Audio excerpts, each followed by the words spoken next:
Você sabia que muitas pessoas desistem de sonhos e perdem oportunidades por medo? Por medo de falar, por medo de se expor.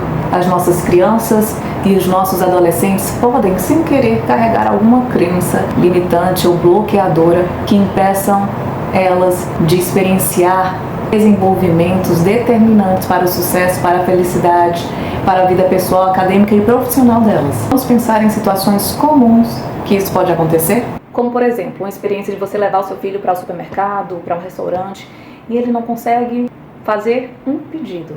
Por quê? Tem medo de falar. Transforma uma situação simples. E ele pode sentir mesmo inibição, timidez naquele momento.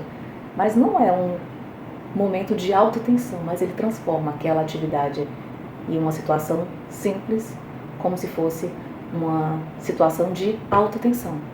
Por mais uma vez, medo de se expor, medo do outro, do que o outro vai pensar.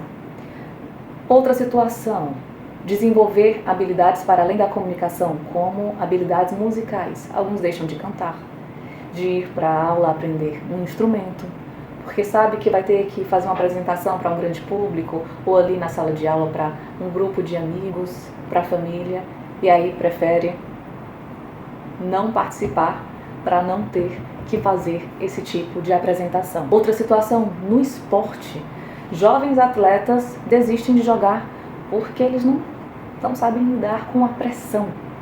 Falar sobre pressão, a gente tem falar sobre pressão, que é falar na frente de um grande público, e também jogar sob pressão das torcidas, da plateia, como no momento de pênalti, que até jovens atletas profissionais sentem alta tensão, o que é normal, mas não sabem lidar com esse momento. E a gente precisa aprender a lidar com o nervosismo, a lidar com o estresse, a lidar com momentos de altas tensões. Momentos na própria educação. Outras situações seriam na própria educação, na escola, como debates, arguições, apresentações acadêmicas.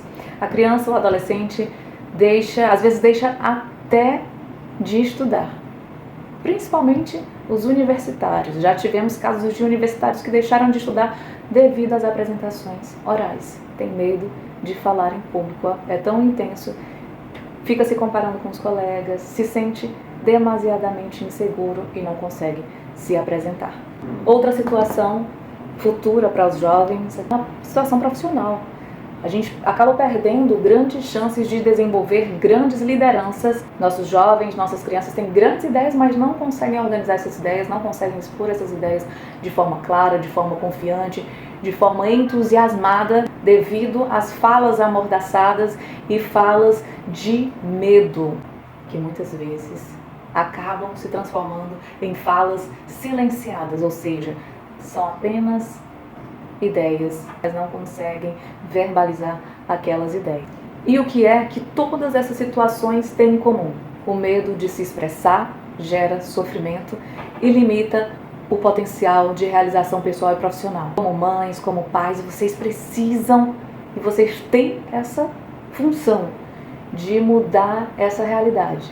Desenvolver a oratória em seus filhos não é apenas desenvolver a habilidade de falar bem, mas de garantir que eles saibam se posicionar, lidar com críticas e, acima de tudo, confiar em si mesmos. Não há como não passar por momentos de desafios e de dificuldades. Então a gente tem que desenvolver nas nossas crianças e adolescentes o básico, o alicerce para saber lidar com situações difíceis, que é a comunicação, que é a capacidade de entendimento, de compreensão, de pensamento crítico, de criatividade e de saber se comunicar da forma certa para resolver problemas.